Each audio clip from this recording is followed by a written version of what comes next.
Well, come on in, grab a seat. We were just going to play some more Ocarina of Time today. And last time, we went to Kakariko Village and got the hookshot, which you'll see right here. And I need to equip that because it's pretty useful.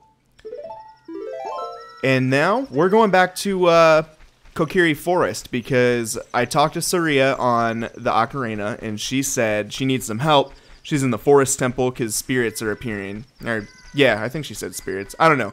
But we are led to believe that some wonky things are afoot in the Kokiri Forest, so let's go get it. And right away, you'll see our peaceful little childhood town is not doing so hot. The playground where you learned how to play the game in 3D, you got your sword and shield, and learned all your basic moves. It's not so safe anymore. So let's kill some enemies and maybe figure out what's going on around here. I don't even know where people are. Obviously, they're all hiding in their houses, but it's been so long since I've actually gone around and talked to NPCs that I don't know what's going on. Why is that fairy following you around? You're not one of us. I see. You didn't have any problems entering the forest, mister. Did the meanies out there bother you much? Before the Great Deku Tree died, you wouldn't see things like that around here. Since it's dangerous outside, I always stay inside my house, but I'm so bored. I'm bored to death in here. So that's sad on two levels. One, nobody remembers Link because Kokiris don't grow up. They stay kids forever. And two, because the Great Deku Tree died, the forest is overrun with monsters. So the one place you thought you could come back to safely, unfortunately got hit pretty hard. I'd say the Zoras have it the worst, but, you know. That's just one man's opinion. One man who's playing Ocarina of Time for you on YouTube. So, I think the best bet would be to go find Saria, where we learn the song, Saria's song. But what I'm trying to show off here is you don't get the assistance in this level. Like, when you were a kid, the music would play, but in this game, it's the same volume no matter what. So, see how there's like that white little shape back there?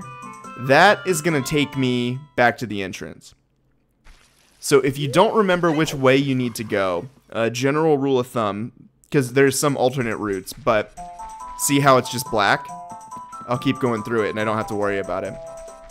I pretty much know this by heart, but I get confused towards the end and I use this trick to stick with it. Oh, it's Mido! What are you? What are you? Though you wear Kokorish clothing, you can't fool me. I promised Saria that I would never let anybody go through here. Okay. So we gotta prove that we know her. And I think I get the perfect song for that.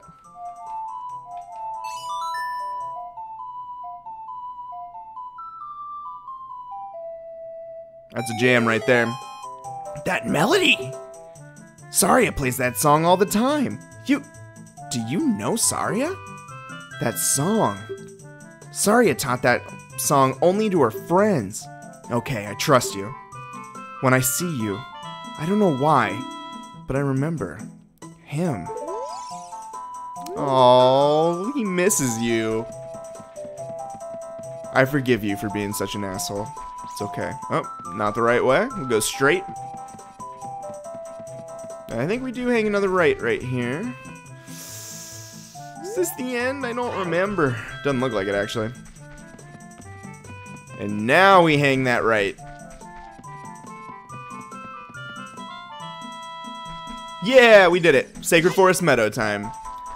Now, okay, I get it. So, we're gonna be running into some moblins. And this is my favorite version of moblins because they're menacing and they'll mess you up if you don't play this game perfectly how it wants you to. Oh my god, sorry, I can't skip this. Okay, so you use Z targeting to peek around the corners here. Keep this out. Boom. Wow, I missed. Right in the ass. There we go. Perfect. So it's like a little maze. It's a lot more intense than the Deku Scrubs. Now, don't be impatient, because if they see you from the front at all, they're going to charge you and knock you back, and you're going to lose hearts. Nobody wants that. And you can't get too close to them either. Alright, got my health back. No harm, no foul. This one takes forever. That's probably my only complaint with this one, is you have to wait a long time. Like, I'm pretty sure he's going to come all the way around here, so just have your hook shot ready. And hopefully you guys are using an N64 controller and not an Xbox One controller, because this is really awkward to be holding down the stick and aiming with the other one. And it's so touchy, too. Boom, he gone.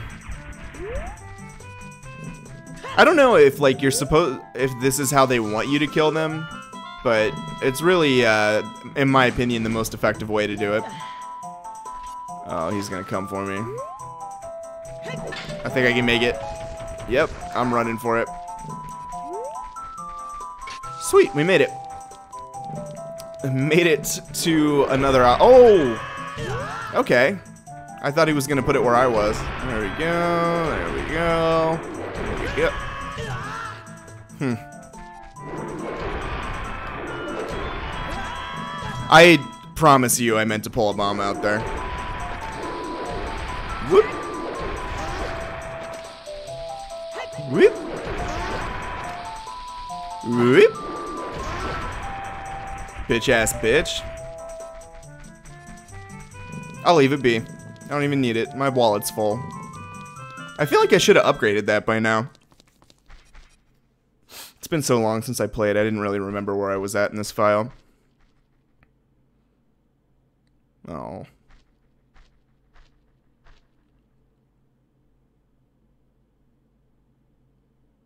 This game can really hit the somber notes really well for, you know,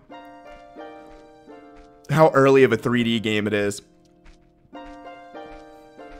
The flow of time is always cruel. Its speed seems different for each person, but no one can change it. A thing that doesn't change with time is a memory of younger days. In order to come back here again, play the Minuet of Forest. Sheik drops some, like, really philosophical lines over the course of this game. Between Sheik and the Happy Mask Salesman, there's some insightful shit in this series. And I feel like they've kind of did away with that. NPCs in future Zelda games are serious in a different way, or just silly overall. These two games really have a tone that hasn't been replicated yet, in my opinion. Wind Waker is definitely where the series' tone started changing, even though the gameplay is pretty similar for Wind Waker and Twilight Princess. The feeling that I get when I play it, and it's not just nostalgia, and even if it was, that's not a bad thing, but there's something tonally different about these games. But all right, we are at the Forest Temple, and we got a few minutes, so I'll go ahead and fight these guys, get through the first room or so. Come on.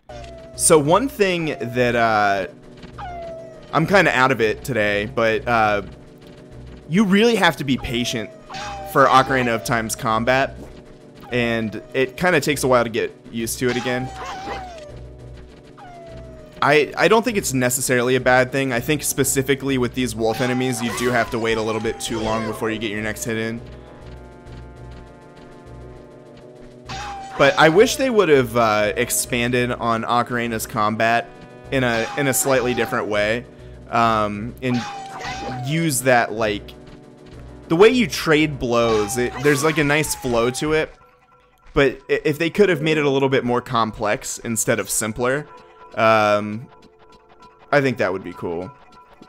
Like, Wind Waker has the dynamic A button moments where you can do these cool flashy moves, and dude, I loved those when I was a kid. But I think it took depth. It didn't really add depth. It just added flair. But Zelda games are Zelda games, man. They kind of play by their own rules, and I respect that. Like, as the industry has evolved into a certain type of action game. Oh, okay, cool. You know I can't leave that Skulltula behind. I gotta grab it.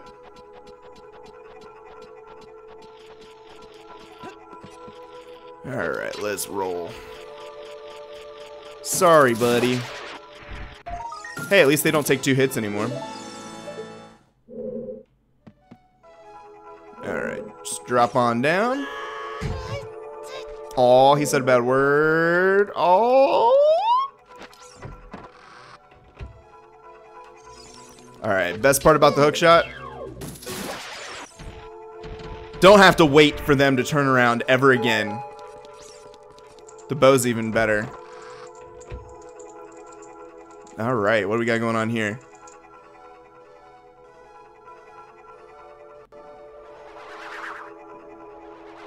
Oh man, the ambiance is just so creepy.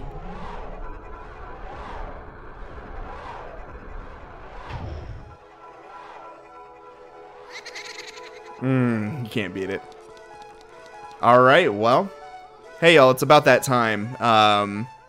Thanks for tuning in as always, and I'll see you next time. Take care. Forest Temple's coming up.